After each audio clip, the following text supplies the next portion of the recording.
Students, अब हमने 11.1 theorem start करना है। तो सबसे पहले हम थ्योरम की स्टेटमेंट को रीड करते हैं। In a parallelogram opposite sides are congruent, opposite angles are congruent, the diagonals bisect each other. आपके पास डायग्राम मौजूद है। इसमें सबसे पहले नोट करें ऑपोजिट साइड्स को, ए डी बी सी, ठीक है। और इसी तरह हमारे पास दूसरी बात जो दूसरी साइड है वो ए बी और इधर से डी सी, ये ऑपोजिट साइड्स हैं, ठीक हो गया। और इसी तरह हमारे पास एंगल्स की बात करें तो एंगल ए किसके ऑपोजिट होगा, एंगल सी के, और angle B is opposite to angle D. The diagonals bisect each other, और जो डायगोनल्स हमारे पास हैं A C and B D, ये बेटा जी दोनों जो हमारे पास डायगोनल्स हैं वो एक दूसरे को बाइसेक्ट करते हैं, ठीक है। यानी कि हमारे पास जो पॉइंट ओ जहाँ पे ये मीट कर रहे हैं, अगर मैं ऐसे समझाऊँ तो ये ऐसे असल में बात समझने वाली है, ठीक है, कि हमारे पास यहाँ पर ओ ए और ओ सी इक्वल है, ठीक है। और इसी तरह ओ बी और ओ डी ये भी इक्वल है। तो अभी हमने सीखा था कि पैरेललोग्राम के बारे में, ठीक है जी। अब हम इसके बारे में मज़ीद बात करनी है कि गिवन में क्या बात हुई है। In a quadrilateral A B C D, ये क्वाड्रिलेटरल है क्योंकि ये 4 साइडेड है। तो बताया जा रहा है कि हमारे पास ए बी जो साइड है is parallel to D C, opposite sides हमारे पास क्या हैं उसकी पैरेलल हैं। और इसी तरह B C is parallel to A D and diagonals A C B D meet each other at point O. यानी कि जो डायग्राम में अभी हमने वर्किंग सीखी है उसके बारे में उसने स्टेटमेंट की शक्ल में आपको बता दिया है, ठीक है। हमारे पास ये सबसे पहले बात उसने बताई है कि हमारे पास जो ऑपोजिट साइड है यहाँ पर quadrilateral A B C D में, अभी इसको पैरेललोग्राम का नाम नहीं देंगे क्योंकि हमने ये प्रूव करना है, ठीक है, कि हमारे पास पैरेललोग्राम की ऑपोजिट साइड कॉन्ग्रुएंट होते हैं, ऑपोजिट एंगल्स भी कॉन्ग्रुएंट होते हैं और डायगोनल्स बाइसेक्ट करते हैं एक दूसरे को। बाइसेक्ट कैसे करते हैं ये पॉइंट समझाया मैंने आपको, कि डिवाइड इक्वल इनटू 2 पार्ट्स। अब आपके पास यहाँ पर क्वाड्रिलेटर के ए बी सी डी में साइड्स हमने पैरेलल कर दी हैं, ठीक है, ये हमने सीख लिया। उसके बाद जो डायगोनल्स है वो बता दिए कि वो एक दूसरे को इंटरसेक्ट करते हैं जी। अब पहला पॉइंट हमारे पास क्या था इसका जिसमें हमने ये कहा था कि जो साइड्स हैं वो कॉन्ग्रुएंट हैं, ठीक है। तो ए बी साइड किसके कॉन्ग्रुएंट थी यहाँ पर, डी सी के, और इसी तरह हमारे पास ए डी किसके कॉन्ग्रुएंट है, बी सी के। ओके, ये पहला पॉइंट हमने प्रूव करना। उसके बाद एंगल की बात उसने कही थी आपको स्टेटमेंट के, जो सेकंड पॉइंट था angles are congruent, opposite angles are congruent. तो आपके पास एंगल जो यहाँ पर बनेगा ए डी सी, और इसी तरह हमारे पास एंगल बनेगा ए बी सी, ये ऑपोजिट एंगल्स है। मसलन बात की जा रही है एंगल डी की और एंगल बी की, ठीक है। और यहाँ पर आप नोट कर सकते हैं जो हमारे पास इसका ये सेंटर में वर्टेक्स जो पॉइंट है इसी को हम डिस्कस करते हैं। बेसिकली हमने सीखा था कि आर्म्स की 3 पॉइंट होते हैं, 3 वर्टिस होते हैं, 2 को इसके जो है ना आर्म्स होती हैं, और उस तरह फिर एंगल कंप्लीट हो जाता है हमारा। अब इसी तरह इसका दूसरा जो ऑपोजिट एंगल वो कौन सा बनता है, ए और ये सी, ठीक है जी। यहाँ पर आप नोट कर सकते हैं एंगल ए और एंगल सी। बेसिकली हम इसको कैसे रीड करेंगे आप बताइएगा मुझे, बी ए डी और इधर से बी सी डी, आप जैसी मर्ज़ी पढ़ सकते हैं, डी सी भी पढ़ लें, डी ए भी पढ़ लें, लेकिन हम बात किसकी कर रहे हैं, ए और सी की बात करें, ये ऑपोजिट एंगल्स हैं। अब हमारे पास 3 पॉइंट था कि डायगोनल्स बाइसेक्ट ईच अदर। जो डायगोनल्स हमारे पास हैं यहाँ पर, ये पहला डायगोनल कौन सा है, ए सी, और जो दूसरा वो बी डी। अब इसने बाइसेक्ट कर दिया, जहाँ पर ये कट कर रहे हैं ये इन दोनों का मिड पॉइंट है, यानी कि ए सी का जो मिड पॉइंट है साइड डायगोनल ए सी उसका मिड पॉइंट ओ है, इधर से बी डी का भी मिड पॉइंट ओ है। मिड पॉइंट किससे कहते हैं, जब वो मिड में लाई करे, मतलब उसको दो यहाँ पर नोट करें 2 इक्वल पार्ट्स हमारे पास बन जाते हैं, 2 इक्वल पार्ट्स बन जाते हैं, ठीक है जी। तो यहाँ पर अब हमने वर्किंग क्या की कंस्ट्रक्शन में, इन द गिवन फिगर हमने कुछ लेबलिंग की है एंगल्स की 1 से लेकर 6 तक। यहाँ पर आप नोट करें हमने इनके एंगल्स ड्रॉ किए क्योंकि हमने इनके साइड्स को और एंगल्स को कॉन्ग्रुएंट प्रूव करना है। तो यहाँ पर हमने कुछ वर्किंग किया डायगोनल्स के यहाँ पर, और एंगल्स हमने साथ साथ ड्रॉ करने हैं। वो हमने एंगल जब ड्रॉ कर लेंगे उसके बाद हमारी वर्किंग स्टार्ट हो जाएगी। अब नोट करें हमारे पास यहाँ पर दो ट्रायंगल्स बनी हुई हैं। एक कौन सी है हमारे पास ट्रायंगल ADB, ठीक है, और दूसरी कौन सी है CDB। अब इन दोनों ट्रायंगल्स की वर्किंग हमने करनी है, इनको प्रूव करना है इनको कि ये कॉन्ग्रुएंट हैं या नहीं है। क्योंकि हमने भी सीखा था कि जो डायगोनल्स होते हैं वो क्या करते हैं, टू जो पैरेललोग्राम को डिवाइड कर देते हैं into two equal parts, two equal congruent triangles, ठीक है। जैसे यहाँ पर आप नोट करें, हमने ये बात सीखी थी कि जब हम कोई भी डायगोनल की बात करते हैं, अगर आप फिलवक़्त AC को छोड़ दें, सिर्फ BD को देखें आप, तो जब BD डायगोनल ड्रॉ करते हैं यहाँ पे दो ट्रायंगल बन जाती है हमारे पास, ठीक है। एक का नाम क्या बन जाएगा ABD और दूसरे का नाम बन जाएगा CDB। तो बेटा जी हमारे पास ये दोनों ट्रायंगल्स हैं, इस पैरेललोग्राम के अंदर कॉन्ग्रुएंट होंगे ये, ठीक है, ये दोनों ट्रायंगल्स। अब हमने वही वर्किंग हम यहाँ पर कर रहे हैं, ठीक है जी। तो हमने पहले ये प्रूव करना है, तो इस सबसे पहले इनके कोरेस्पोंडेंस शो करेंगे, ठीक है। तो कोरेस्पोंडेंस हमने साथ साथ थ्योरम को बताना है कि हम कोई से 3 पार्ट्स की वर्किंग करेंगे, क्योंकि एक ट्रायंगल के टोटल कितने पार्ट्स हैं, 6 पार्ट्स हैं। तो 6 पार्ट कैसे हमारे पास, आप नोट करें, आप ये पहले पॉइंट क्लियर करें कि आपके पास यहाँ पर 3 साइड्स हैं एक ट्रायंगल की, और इसके एंगल भी कितने होते हैं, 3 एंगल होते हैं, तो टोटल 6 पार्ट्स हैं। अब किसी भी ट्रायंगल को कॉन्ग्रुएंट शो करने के लिए, कॉन्ग्रुएंसी शो करने के लिए हमें कोई भी पासवर्ड हम लगा सकते हैं यहाँ पर, ठीक है। जैसे हमारे पास एक पासवर्ड यहाँ पर ले लें, साइड का है, ठीक है। उसके बाद एंगल साइड एंगल का ले लें आप, साइड एंगल साइड का ले लें, ठीक है। आपके पास ये डिफरेंट पासवर्ड्स हैं, तो एंगल का भी आप इसी तरह यूज़ कर सकते हैं। लेकिन ये पासवर्ड कैसे अप्लाई होने, ज़रूरी नहीं कि हम ये सारे ही अप्लाई कर सकें। हमने किसी भी 3 जो ना इसकी जो पार्ट्स को ले लेना है, क्योंकि टोटल 6 पार्ट्स हैं इसके, 3 साइड्स एंड 3 एंगल्स। अब कोई भी हमारे पास 3 पार्ट्स हम लेकर उसको कॉन्ग्रुएंट कर देंगे दूसरे ट्रायंगल के, ठीक है, और सिर्फ उसी 3 एंगल्स की बेस पर हम उसको ट्रायंगल्स को कॉन्ग्रुएंट कर सकते हैं, ठीक है जी। क्योंकि यहाँ पर हमने 6 के 6 पार्ट को कॉन्ग्रुएंट नहीं करना। आप कहें सटी कि यहाँ पर टोटल 3 साइड्स हैं और इसके 3 एंगल्स हैं, तो इसके जो 3 एंगल्स और इसके 3 एंगल्स दोनों कॉन्ग्रुएंट होंगे और इसकी साइड्स भी कॉन्ग्रुएंट होंगी, तब हम इसको कहेंगे कॉन्ग्रुएंट है। ऐसा नहीं हम कर सकते, हमें जस्ट ये पासवर्ड अप्लाई करना है। इसमें आप नोट करें तो हर पासवर्ड में क्या है, 3 पार्ट्स हैं, चाहे वो 3 साइड्स हैं या 2 एंगल्स एक साइड है, 2 साइड एक एंगल है, 3 एंगल्स हैं, ठीक है। तो हमारे पास इसके कोई भी हम इसके ऊपर अप्लाई करेंगे और उसके अकॉर्डिंग उसको जिसके थ्रू भी हम प्रूव कर देंगे, फाइनली हम कह देंगे इस पासवर्ड के थ्रू इन 2 ट्रायंगल्स को हमने कॉन्ग्रुएंट कर दिया, ठीक है। अब यहाँ पर आप देखें, आपके पास angle 4 is congruent to angle 1, तो यहाँ पर हमें कौन से एंगल मिले, अल्टरनेट एंगल्स।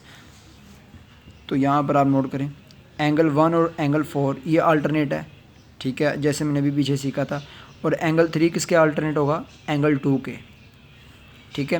तो ये हमें पॉइंट रीज़न के साथ मिल चुका है कि दोनों एंगल्स कॉन्ग्रुएंट हैं, ठीक है। पहला पॉइंट हमने एंगल ले लिया। दूसरा आप नोट करें, BD is congruent to BD, common है दोनों ट्रायंगल्स में, जो साइड कॉमन आ रही है वो BD जो डायगोनल था इस पैरेललोग्राम का, ओके। तीसरा पॉइंट जो हमने लिया, तीसरा part, angle 2 is congruent to angle 3, वो भी हमारे पास कौन सा एंगल है, अल्टरनेट एंगल है, ठीक है जी। तो 2 एंगल हमने ले लिए, आप नोट करें, ठीक है, ओके। एक एंगल है और ये साइड और ये एंगल है, 3 पार्ट्स हमने कॉन्ग्रुएंट जब कर देंगे तो उसके बाद हम उस ट्रायंगल्स को क्या कर सकते हैं, कॉन्ग्रुएंट कर सकते हैं, इक्वल कर सकते हैं, ठीक है जी। यहाँ पर हम ये कह सकते हैं कि जो ट्रायंगल ABD है और जो CDB है ये कॉन्ग्रुएंट है, क्योंकि हमने इसके 2 एंगल और एक साइड, मतलब कौन सा पासवर्ड हम अप्लाई कर सकते हैं यहाँ पर, ये वाला, ठीक है जी। तो इस पासवर्ड को हमने यहाँ पर अप्लाई होते देखा है कि यहाँ पर 2 एंगल्स और एक साइड को हमने कॉन्ग्रुएंट शो कर दिया है, ठीक है बेटा। यहाँ तक हमने ये वर्किंग सीखी है कि हमारे पास ये दोनों ट्रायंगल्स कॉन्ग्रुएंट है। अब कॉन्ग्रुएंट ट्रायंगल्स की कोरेस्पॉन्डिंग जो साइड्स हैं या कोरेस्पॉन्डिंग एंगल्स हैं, उनको हम क्या कर सकते हैं, कॉन्ग्रुएंट शो कर सकते हैं। जब हम एक चीज़ को क्लियर कर दें ना किसी भी पासवर्ड के थ्रू, मतलब यहाँ पे जो ट्रायंगल्स हैं हमने इसको इस पासवर्ड के थ्रू कॉन्ग्रुएंट शो कर दिया है, अब जब ये कॉन्ग्रुएंट शो कर दिया तो इसके जो रिमेनिंग 3 पार्ट्स रह गए हैं दोनों के, वो भी आपस में कॉन्ग्रुएंट है, कोरेस्पॉन्डिंग जो होंगे, ठीक है। अब ये नहीं कहना कि बस इसके 2 एंगल और एक साइड इसके कॉन्ग्रुएंट है, नो। अब इस वक्त ये दोनों ट्रायंगल्स के हैं, हर वाले से कॉन्ग्रुएंट हैं, कोरेस्पॉन्डिंग साइड्स के वाले से भी और कोरेस्पॉन्डिंग एंगल्स के हिसाब से भी, ठीक है। अब यहाँ पर ये मैं कह सकता हूँ जो ये साइड DC और ये जो AB है ये आपस में कॉन्ग्रुएंट है, ठीक है। और इसी तरह हमारे पास यहाँ पर जो मैं कहता हूँ ये AD है और इधर से ये BC है, ये भी कॉन्ग्रुएंट है, ठीक है। ये साथ साथ आपने देखते रहना है। और इस तरह जो रिमेनिंग साइड थर्ड साइड है इसको भी हम कॉन्ग्रुएंट कर सकते हैं, ये BD जो इसके कॉमन आ रही थी, ओके। अब करनी क्या वर्किंग हम देखें, आपको यहाँ पर क्लियर कर दिया कि जो AB इज़ कॉन्ग्रुएंट टू किसके है, DC के। इस ट्रायंगल के जो मैंने अभी ट्रायंगल प्रूफ किए, कॉन्ग्रुएंट शो किए हैं, उसको हमने देखना। अब AB is congruent to DC और AD is congruent to BC, ठीक है। अब जो मैं ये कट लगाया मैंने, इसको हम कॉन्ग्रुएंट शो करते हैं क्योंकि कोरेस्पॉन्डिंग हमारे पास वर्किंग हो रही है। तो corresponding sides of congruent triangles are always congruent. तो जो भी कॉन्ग्रुएंट ट्रायंगल्स होंगी उनकी कोई भी कोरेस्पॉन्डिंग साइड और कोरेस्पॉन्डिंग एंगल वो भी क्या होंगे, कॉन्ग्रुएंट होंगे, ठीक है। तो यहाँ पर हमने ये पॉइंट ले लिया। और इसी तरह एंगल A और एंगल C जो हमारे पास यहाँ पर, ये जो एंगल A है और यहाँ पर जो एंगल C हमारे पास बना हुआ है, ये भी आपस में क्या है, कॉन्ग्रुएंट है, ठीक है जी। ये वर्किंग कब करनी है, ये तब करनी है बेटा जी हमारे पास जब दोनों ट्रायंगल्स कॉन्ग्रुएंट प्रूव हो जाएं। जब ये कॉन्ग्रुएंट प्रूव हो जाएंगी उसके बाद हम कुछ वर्किंग करेंगे। कॉन्ग्रुएंट प्रूव करने के लिए हमारे पास कोई भी पासवर्ड अप्लाई हम कर सकते हैं यहाँ पर, ठीक है। सिर्फ 3 पार्ट्स को कॉन्ग्रुएंट करना ज़रूरी है, उसके बाद हम ये प्रूव कर देंगे दोनों ट्रायंगल्स कॉन्ग्रुएंट हैं। जैसे हमने अभी यहाँ पर देखा है कि हमारे पास सिर्फ 3 पार्ट्स को हमने कॉन्ग्रुएंट किया, जिस 2 ट्रायंगल्स के बिटवीन हमने कोरेस्पोंडेंस शो की है उसी के 3 पार्ट्स को हमने कॉन्ग्रुएंट कर दिया, साइड एंगल, साइड और एंगल को। और उसके बाद हम ये कह सकते हैं वो ट्रायंगल्स कॉन्ग्रुएंट है। जब कॉन्ग्रुएंसी शो हो जाएगी, कॉन्ग्रुएंट हम कर देंगे, उसके बाद हम ये कह सकते हैं कि हमारे पास उसके जो कोरेस्पॉन्डिंग साइड्स हैं, कोरेस्पॉन्डिंग एंगल्स हैं। जैसे मैंने अभी बताया कि हमारे पास जो AB है ये इसकी कोरेस्पॉन्डिंग साइड कौन सी बनती है, CD या DC कह लें, ठीक है। ये कोरेस्पॉन्डिंग साइड है तो ये कॉन्ग्रुएंट कर सकते हैं। और इसी तरह जो AD है ये किसके कोरेस्पॉन्डिंग आएगी, CB के या BC के। तो हमारे पास ये दोनों क्या होंगे, कॉन्ग्रुएंट होंगे। ये पॉइंट हमने सीखना है। जब ये तब हम कह रहे हैं जब हमने इसको कॉन्ग्रुएंट प्रूव कर दिया हुआ दोनों ट्रायंगल्स को, ठीक है, ओके बेटा जी। तो ये वर्किंग की। उसके बाद हमने कहा जी angle A is congruent to angle C। A और C आपस में कॉन्ग्रुएंट कोरेस्पॉन्डिंग एंगल्स हैं तो ये कॉन्ग्रुएंट भी हैं, ठीक है जी। अब हमारे पास वर्किंग में सेकंड पॉइंट हम देख रहे हैं कि जो angle 1 is congruent to angle 4 जो हमने अभी ऊपर बताया था, और एंगल 2 और 3 हमारे पास क्या हैं, ये भी कॉन्ग्रुएंट हैं। ये प्रूव हमने कर दिए ऊपर पहले से रीज़न के साथ कि ये अल्टरनेट एंगल्स हैं और अल्टरनेट एंगल्स हमेशा इक्वल होते हैं। अब इनका जो सम है एंगल 1 और एंगल 2, ठीक है, क्योंकि यहाँ पर नोट करें 1 4 के इक्वल और 2 3 के इक्वल है, तो इनका जो सम होगा 1 और 2 का और इधर से 3 4 का वो भी क्या होगा, आपस में इक्वल होगा। तो यहाँ पर आप देख सकते हैं ये जो यहाँ पर जो जितना भी फाइनल एंगल बनेगा 1 और 2 का सम करने के बाद इधर 3 और 4 का, ये आपस में इक्वल होंगे। तो आप नोट करें हमारे पास ये एंगल कौन सा बनता है, 1 और 2 का सम करें तो ADC टोटल एंगल हमारे पास ये बनता है। और इधर से 3 4 का कौन सा बनेगा, AB और C। अब यहाँ पर आपने गौर किया होगा ADC और ABC इन दोनों एंगल्स का हम जब सम करते हैं तो हमारे पास ये वाले वर्टेक्स हमें मिलते हैं। ये वर्टिसेस जब मिल जाएंगे हमारे पास तो हम उसको इस तरह इक्वल कर सकते हैं। यहाँ पे हमने इक्वल कर दिया 1 और 2 को सम करके और 3 4 को भी सम करके इक्वल कर दिया। अब यहाँ पर हमने angle ADC is congruent to angle ABC, यहाँ पर हम नोट करें मेजरमेंट नहीं यूज़ किया। जब मेजरमेंट M का वर्ड हम लेटर यूज़ कर लेते हैं तो इक्वल का साइन आता है जब भी आप यहाँ यूज़ करेंगे।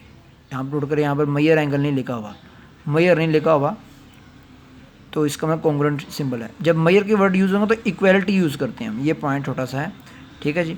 तो यहाँ पर आप नोट करें उसने बता दिया फ़ौरन कि हमारे पास ये एंगल कॉन्ग्रुएंट है।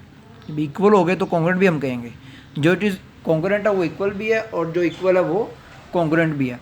तो अब हमारे पास यहाँ से हमने कह दिया कि एंगल जो BAD है is congruent to angle BCD।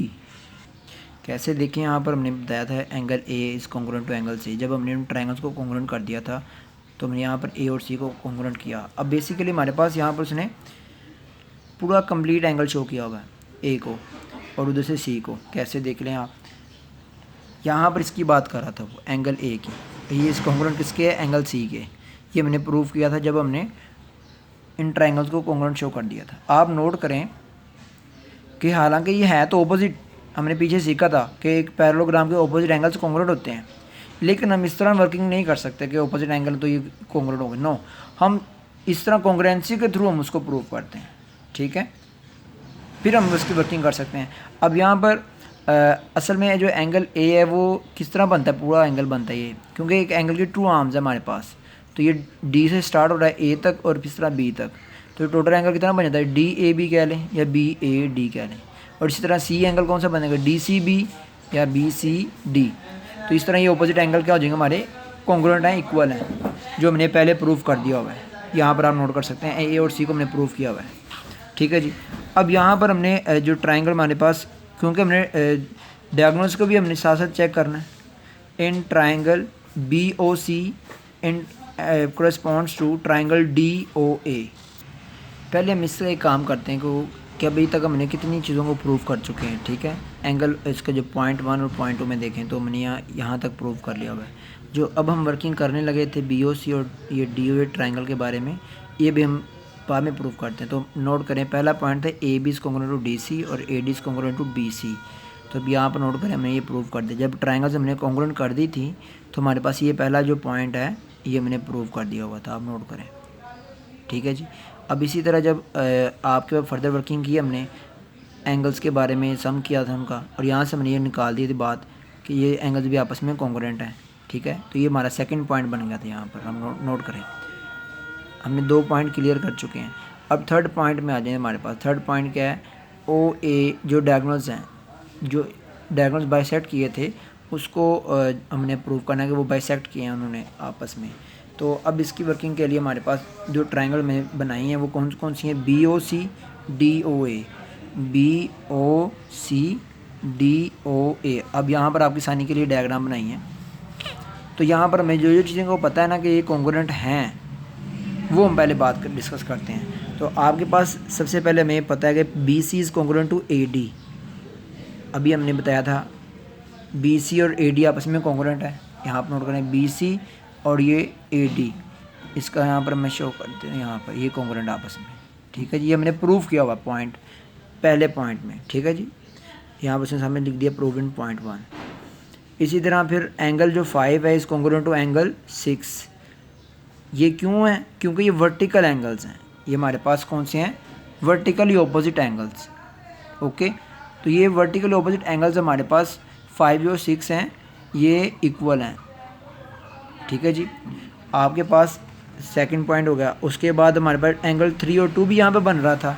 आप नोट करें, यहाँ पर एंगल कौन सा बन रहा था हमारे पास, ये देखें, ये 2 एंगल है, डायग्राम को देख सकते हैं आप यहाँ पे। और यहाँ पर कौन सा बनता है, ये 3। ये भी हमने प्रूव किया हुआ है, इधर से हमने ये भी प्रूव किया हुआ है, ठीक है। अब ये एंगल 2 और जो एंगल 3 है ये दोनों कॉन्ग्रुएंट हैं। इधर से एंगल जो हमारे पास कौन सा बनता था, 5 और 6, ठीक है, ये भी क्या है, कॉन्ग्रुएंट हैं। यहाँ पर 2 एंगल कॉन्ग्रुएंट कर दिए और एक साइड कॉन्ग्रुएंट कर दी, तो ये ट्रायंगल्स भी क्या होगी, कॉन्ग्रुएंट होगी। अब आप नोट करें, जब ये ट्रायंगल कॉन्ग्रुएंट हो चुकी है, ठीक है, दोनों ट्रायंगल्स को कॉन्ग्रुएंट कर दिया, किसके थ्रू, 2 एंगल्स, कौन कौन से एंगल, ये हमारे पास जो 2 3 था और इधर से 5 6, 2 एंगल हमने ले लिए और एक साइड ली थी हमने, ठीक है। जब हमने ये प्रूव कर दिया दोनों ट्रायंगल्स कॉन्ग्रुएंट है, अब इसकी जो करस्पॉन्डिंग साइड वो रिमेनिंग, वो हम कह सकते हैं कॉन्ग्रुएंट है। इसका मतलब क्या हुआ कि ओ ए की इस करस्पॉन्डिंग साइड कौन सी बनती है, ओ सी, ये इक्वल होंगी। और इसी तरह इस ट्रायंगल में ओ बी और ओ डी।